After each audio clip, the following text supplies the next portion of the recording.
Well, good afternoon, everyone. Here we are at the Animal Encounter area at the Creation Museum. A couple of the zoo staff here, including our senior manager, Leanne.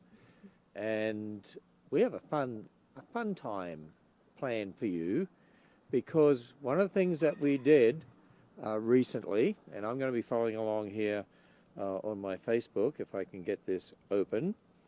One of the things that we did recently was actually ask you to come up with some animal enrichment ideas for the animals, and that we would choose some and use them today. And so Leanne, our senior zoo manager, has gone through all of the ideas that you put there in some of our Facebook Live programs, and she has chosen 5 of them. So 5 kids, we're not going to tell their names just yet. We'll tell the names just before we start each one. In fact, you can have a look at this one, and some of you might be able to recognize who put this idea here. And so I'm going to let Leanne in a moment tell us who the first person was that we chose their animal enrichment idea, and we're going to see if it works or not. So Leanne, why don't you take it from here? Yes, a lot of people are online watching now.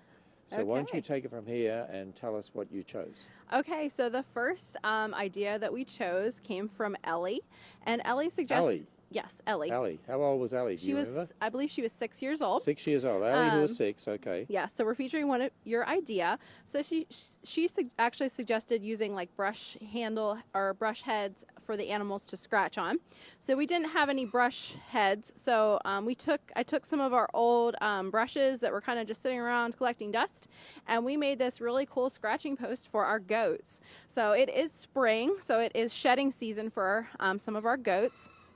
So, and our goats really do enjoy scratching and rubbing on things. You know, maybe I could take that home and put it on a table and use it as a scratching place for my back. What do you think? Yeah, it might not. Yeah, there's a couple different types of brush on here, so it'd probably be really good to scratch your back with.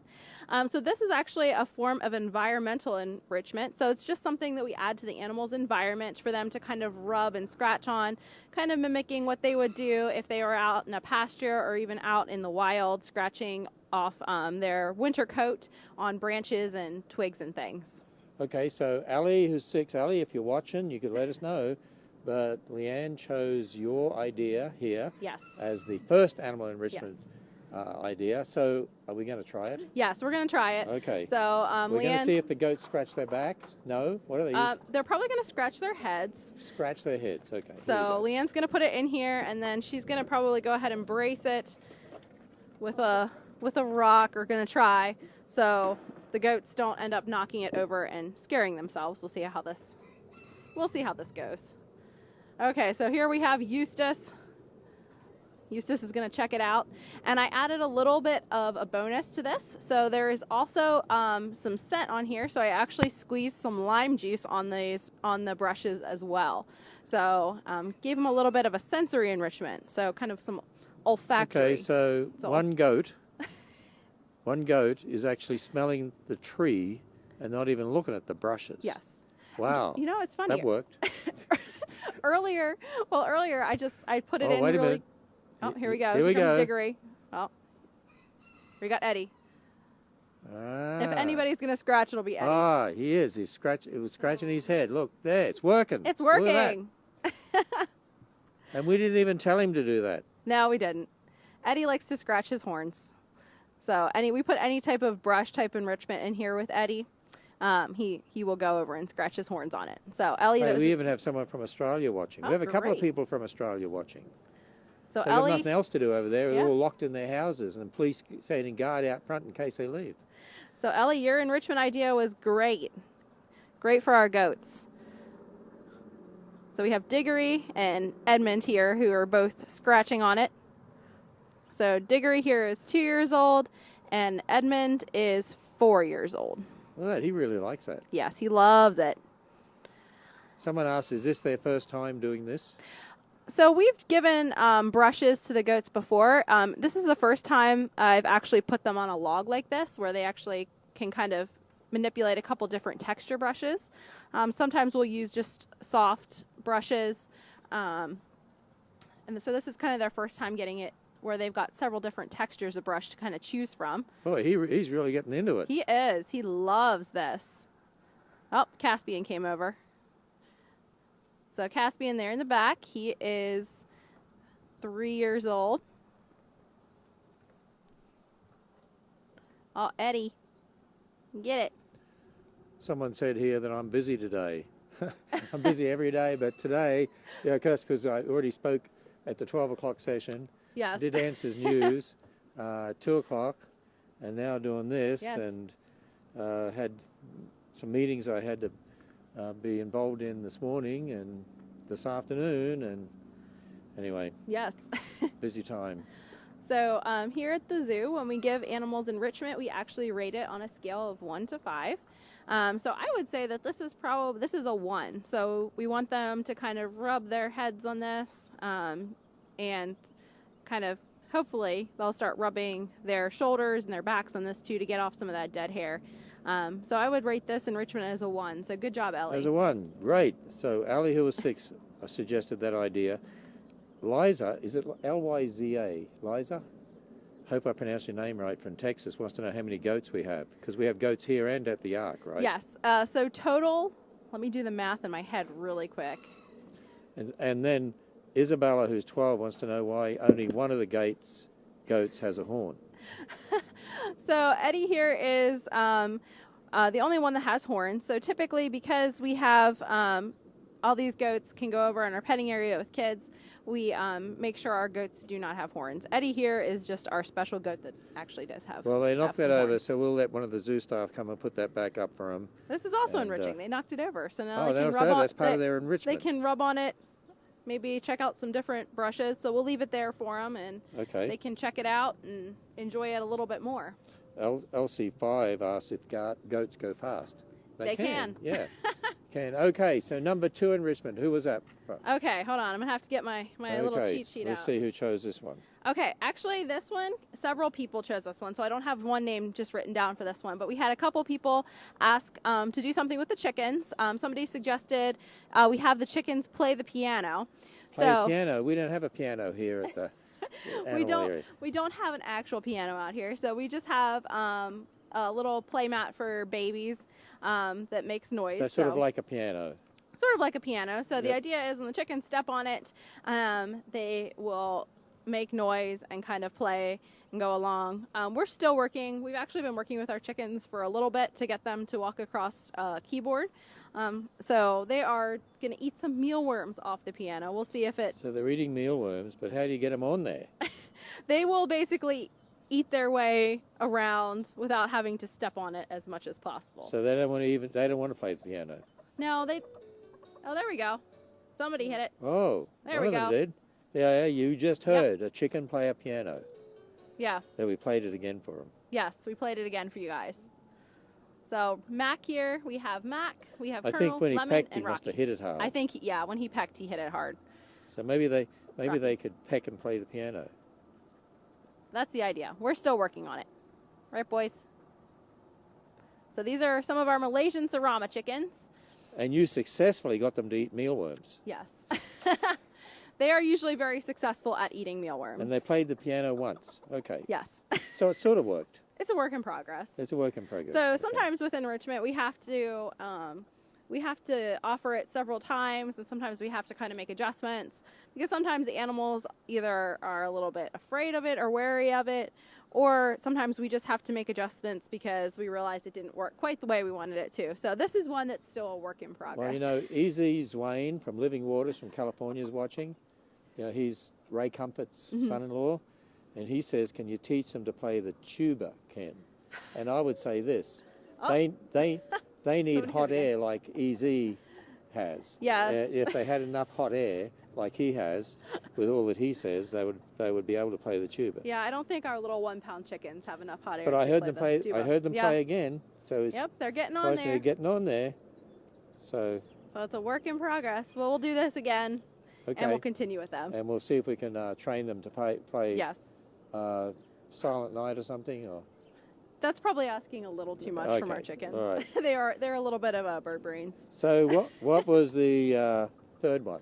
So our third one, let's see, Dawn asked us if Zoey, our Zorse, could kick us. Did you say Dawn Dawn? or Dawn? Dawn. D-A-W-N? Yes. That's Dawn. Sorry, my See, Pennsylvania it accent's sounds like coming Dawn out. to me. Okay, all right. So So- Dawn. Yes. She asked us if Zoey the Zorse could kick a soccer ball into a goal. Well, no, not in the sense that Zoey will actually kick a soccer ball into a goal for us, but I used this idea to kind of create a soccer scene since all sports are currently canceled. So in here we have a goal for the Zorse and Zonkey. We have a soccer ball in here, and then we also have one of their favorite tugs because I only had one soccer ball. So this is what we call novel enrichment. So novel just means new or something different. So this is something different in their environment that they're not used to seeing. So somebody asked, have the chickens played the piano before? Was that different for them? They've played it once or twice before. So you Okay. can offer new things. You can offer things a couple times. You just can't offer it. You don't want to offer it the same time every day or a certain day a week because then it just becomes part of the animal's routine. So we're going to have Leanne go ahead and let Zoey out first. and Okay, then while we'll let Zoe's coming, Cletus out as well. let me see. Joshua, age 12, said, what's the most unique animal at the Ark? What do you think's the most unique animal? Oh, that's a hard one because we have a lot of very unique animals at the Ark. The sloth? I would have to say the sloth is probably on the list. We also have a rhinoceros iguana. Oh, that's right, a rhinoceros iguana. They are probably Okay, you come. okay. Look at this. She's sniffing. She's This checking one it out. is- This is Zoey. This is Zoe. So Zoe's a Zorse. So her mother was a quarter horse and her dad was a Grant zebra. So And I so gave her some treats she in here actually as well. came out and sniffed that. Let's see what happens with the. Here's the soccer ball. Kick it into the goal. Zoe says, I don't know about this. I'm going to eat the treats first. I think the Zorse is more interested in eating right now. Yes. She is 100% interested in eating. Did check out that other. Yes. Now she hasn't Whatever it is seen, we use the tug with them occasionally. She hasn't seen the soccer ball before. And this tarp here is actually great for them because it helps us desensitize them. And desensitize is a really big word, but it just means that we get them used to different things in their environment. So if there were ever to be a tarp or something blowing in the wind, they're kind of used to seeing it because it makes a lot of noise and kind of flaps around. So sometimes we'll use things like this that seem a little bit scary to get animals used to new things that they might be exposed to at some point in the future. Okay, so the goat enrichment you gave as a 1 out of, Yes. what, 10? 1 out of 5. 1 out of 5. One The chicken, We'll give the chickens. 4. I'll give them a 3 because Three, they interacted with it, but they didn't really do And a everything couple we of times wanted it did play. It did play a little by bit. accident. Yes. Okay, and you'd give this one? I would give this one. So she's going up to the tarp, which is kind of a big deal for her because she thinks it's kind of scary. So I would say this is probably, it's probably a 2 or a 3. A 2 or 3 I was hoping she was going to because move. she doesn't like the top? Yeah, I was hoping she was going to interact with that soccer ball a little bit more and maybe roll it around a little bit more. So we'll go ahead and let Cletus look, out she's now. gone real close to the top. Yeah, she is. So as I said, this is really good for her. This is I something know that she's sort of leaning in a bit. yeah, she's definitely ready to run. You can kind of see how her body language. She's kind of on a little bit of high alert, kind of not quite sure what's going on. So here we have Cletus, our zonkey. So we gave Zoey a little bit of a head Oh, look, he start. checked out both of them. Oh, look, he's up. There we go. Good job, Cletus. Well, there you go. Cletus rolled the And soccer there ball it is. away from the Goal. goal. Kick to goal. Look at that. I guess he was defense. I guess he was playing defense and kicking it away from the goal. Okay. Rolling it. He is actually very interested in the soccer ball. This is great. Joshua asked, what is my favorite animal? Wow. I mean, I'm Australian. I have to say the kangaroo, right? Or the wallaby. Or Boomer the wallaby here. Exactly. Okay, so that's 3. Yes, Okay, what was the that's next one 3. you chose? So our next one is, let me pull out my little guide so I Your remember little cheat everybody's sheet name. here, yeah. Yes. So Noah, Yeah. I believe Noah was 12. He asked us to do one that was wind chimes with food in it. Wind chimes So with food. Okay. we'll see if we can get a picture of this wind chimes with food. So we've got some bamboo. We use these bamboo wind chimes with all of our animals. They're fun for them to make noise with. And I tied on some lettuce, some broccoli, and we have a little bit of lemon in there as well. So this is all tied on with food. This is rope that will easily just break away so that animals can pull the food off without eating the rope. So Geneva is going to attempt to put this in with Gomer and Ferdinand and George, our Zebu steers. So we'll see if Gomer gets up for some broccoli. For some broccoli and lettuce. He says yes, please. Oh, that got him up from his lazy sleeping position. Yes. He actually just lay down. He actually just did his stretches. Yeah, somebody said we don't have one at the zoo, but I did talk on the platypus and say it was my favorite animal. That's true, the platypus, but we can't have a platypus Yes. here. The only zoo in the United States that has platypus right now, I believe, is San Diego. Yeah, they're very difficult to look after. Even in they're Australia. they're very Even in difficult Australia, to there's keep. not that many places you can see a live platypus. Yes. So there are. They like the wind chimes with. Oh, Gomer's going for the broccoli. I think he's going to eat the whole thing. He may eat the whole thing. So no, that was a great idea. There he goes. He pulled off his broccoli. He did. He wanted that broccoli. So he's making all the noises with the wind See? chimes. Be a camel and eat your broccoli. Yes. Be like a camel and eat your vegetables. Do you say broccoli or broccoli? Broccoli. I think we say broccoli in Australia. No. Well, we used to anyway. Ethan 5 wants to know if you could have Boomer try to play the drums. His name's Boomer, right? Yes. We might have to work on that one. Yeah, we'll have to try that one another time. We may have to do somehow. that another time somehow. I'll Yeah. have to try to figure that one out. We may have something he can hop on. Okay, Some so what would you drums. give that one? 1 out of 5. I would probably give this a 1. So they went over and interacted with it right away. They're interacting with it, pulling the food off of it, making noise with it. So I would give this probably a 1 out of 5. So this is a combination. So this is some food enrichment, and it's also sensory. So they're making some noise. So it's got some auditory, and then even just some tactile from touching the wind chimes. And you can see Ferdinand there kind of rubbing his head on the wind chimes as well. So sometimes we'll even put different scents on the wind chimes for him to rub on and to sniff and to check out as well. Oh, he likes that lettuce. Look. Oh yeah, there he goes. See if he can rip it off. There he goes. Ah, well, there we are. Okay, so you have one more for us? We have one more for you guys. Okay. And this one is, I think it's pretty special because it's my favorite. It's my favorite animal. Okay. All right, we're going to find out who wanted the enrichment for this animal. So this was Shiloh, Shiloh. Okay. and she specifically requested this animal. She requested Okay. this animal by name. Okay. So we are gonna go and give this Right, animal let's see some what it is. enrichment. Let's see what Shiloh wanted. So Shiloh wanted us to do a puzzle feeder.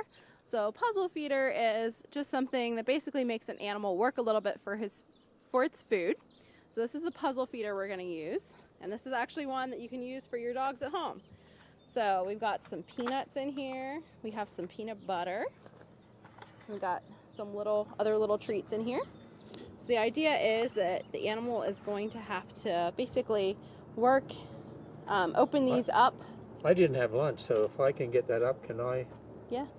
Yeah, absolutely. If you can figure out how this works, absolutely. Okay, so Shiloh specifically asked that Boomer the wallaby get a puzzle feeder that Okay, has so we're going to go peanut to butter. Boomer the wallaby. Yeah, we're going to Right. go in here. We'll go in with him.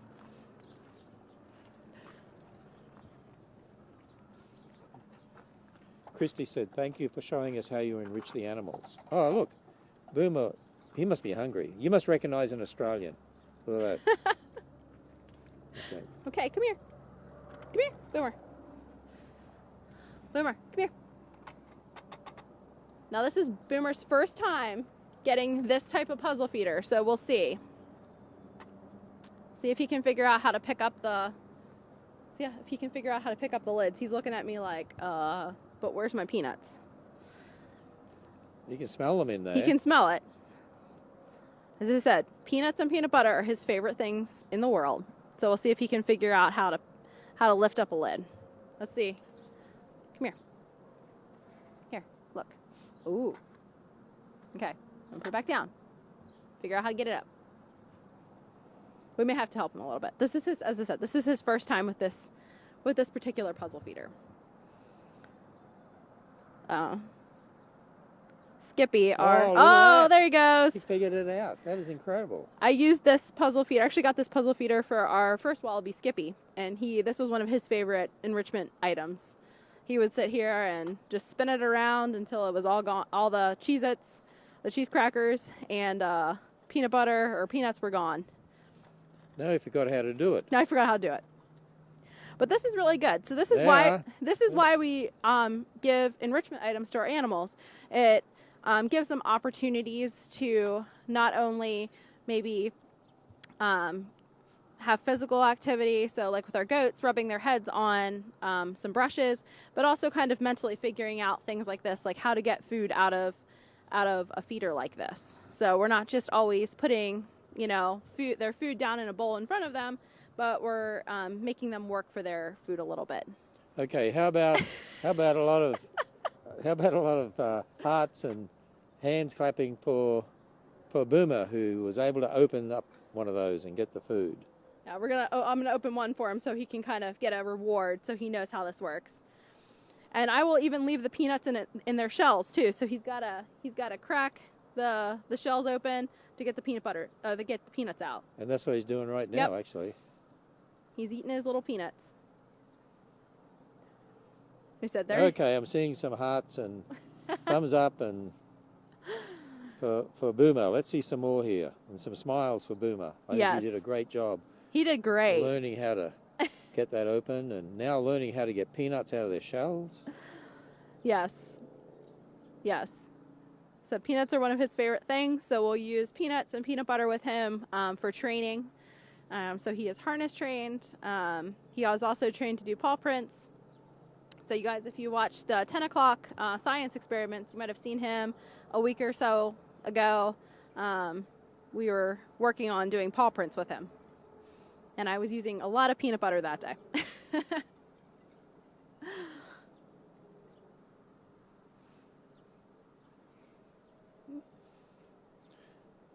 Well, there we are. Yeah. So that was a good idea for enrichment for Boomer the wallaby. Yes, that was a great idea for Boomer. And I tried, as I was looking through the enrichment ideas, especially when I saw specific animals named, I tried to make sure we did those. So we had a lot of great ideas, so I could just pick 5. I just picked 5 out, but thank you for everyone that submitted their ideas for enrichment. So Gabriel and Philip, 7 and 8, ranked this enrichment as 1. What do you think? Yes, absolutely. And somebody here said we feed our horses out of slow feed hay bags to keep them occupied longer. Yep, that's what we do here. So pretty much all of our hoof stock, they have slow feed hay bags. So if you come and visit us at either the Ark or the Creation Museum, you'll see a lot of our animals eating out of the slow feed hay bags. Boomer's making me hungry. He might share a peanut with you, maybe. He may also get angry if you try to steal his peanuts. Oh, I better not try to steal his peanuts. I didn't have time for lunch today. I don't know, when you get older, like I am, you only have to smell food and you put weight on. I don't think you need to eat it when you get over a certain age. That's what I find anyway. So somebody said, thanks for this, what a joy to watch one of God's little creatures. Yes. So question from Silas, 13, how much does the average zoologist make? Right now, because everyone's shut down, just about nothing. Yes. But if you want to go online and donate to us, we'll help them get something. So our staff are all sacrificing right now. Yes. It's a pretty tough time for everybody. Yes, it is. So somebody said, can't wait to visit again. We were there 2 years ago. Yeah, we just pray that we can open up soon. Right now, there are governors in some of the states opening up some of the states, but Kentucky, I don't know, doesn't look like anytime soon from what I've seen, which is pretty sad. Makes it tough for us all. Tough for a lot of people in the whole of northern Kentucky, actually. Yeah, it does. Because a lot of people are suffering. Good job, Boomer. Oh, look, he opened up the other one. Look at that. He's got the hang of this. Yeah, he's figured this one out. Yep. I might have to make this a little bit challenging, more challenging for him. Might have to put some hay or something in there on top to hide the goodies that are in there. JT, who's 10 from Texas, was wondering what the kangaroos do when they get angry. Actually, they can box. They can actually stand up on their feet and box. Yes. Typically, if our kangaroos or wallabies get annoyed, their first reaction is just going to be to hop or move away from you. But if they're aggravated, they will kind of box you with their back legs. They will also hiss at you. So kangaroos and wallabies don't really vocalize a whole lot, but they can make a hissing noise when they're upset as well. So Ethan, who's age 11, says, "Can you do a puzzle feeder with Gomer the camel?" I mean, if you tried to do a puzzle feeder, do you think he's bright enough to get that open? So the puzzle feeders that we've used with Gomer, it's basically a 5-gallon bucket with some holes drilled in the side. And then what we'll do is we'll put hay in there, we'll put some veggies and goodies in there, and he has to kind of roll it around, or sometimes we'll even hang it, so he has to kind of knock it to get the food out. So Gomer can figure out a puzzle feeder. Maybe not like this. He would probably just try to eat this. We'd have to do a big camel-sized version. That'd be a very big puzzle feeder. So somebody here said, my kids sing a song about kangaroos and wallabies. And somebody else asked, what are some of the differences between wallabies and kangaroos? Maybe you could answer that before we finish here. Yeah, absolutely. So the biggest difference between kangaroos and wallabies is their size. So kangaroos and wallabies are in the same family or created kind. They're in the kangaroo or macropod kind. So they are related. They are descended from the two You don't have a treat I can give him? kangaroos, the kangaroo kind that were on the ark. So the biggest difference is size. Okay. Here you are, Boomer. Boomer says, but Here. my human is there. Hey. Here you are. Come here. So the biggest difference is size. Well, so okay, I'm going to feed him a peanut. You want Boomer that? here, he weighs about 30 pounds compared to our red kangaroos at Ark that weigh between 60 and 70 pounds. The size is the biggest difference. Also, just the habitat in which they inhabit in Australia. Kangaroos typically are found more out in the open on the grasslands, where wallabies tend to be found in more brushy areas. So that's another difference between them. So Julie, 12, wants to work as an animal trainer at the Ark and Creation Museum, and I think that's great. That's great. And so, Julie, you make sure you get your schoolwork Yep. done and study, and In a then couple of maybe you years. can come here Yep. and work with Leanne one Yep. day. You never know. So there we are. Well, Leanne, that was fun. Yeah. We had some of the kids who actually sent in ideas, and you used those, and they were all pretty successful, really. Yes, they were. Yeah. So everybody sent in, had great ideas. Thank you so much for sharing them. And we taught Boomer how to open a puzzle. And we taught Boomer how to open a There we puzzle. are. So let me ask our videographer, we know what we're doing tomorrow? I forget what we're doing tomorrow. We're doing something. So, We're doing goats tomorrow. oh, we're doing goats at the Ark. That's right, goats at the Ark tomorrow. I got to Yeah. travel down to the Ark tomorrow. Yes. We're doing goats at the Ark tomorrow. Okay. This is all a part of our communicating with all of you, teaching kids, our supporters online, and others who are watching. While we can't have you coming here, unfortunately, we can go out to you. So that's what we're doing. So with that, we'll say goodbye from the Creation Museum here this afternoon. Thank you, Leanne. Yeah. And look forward to all the other fun things we've got planned in the future.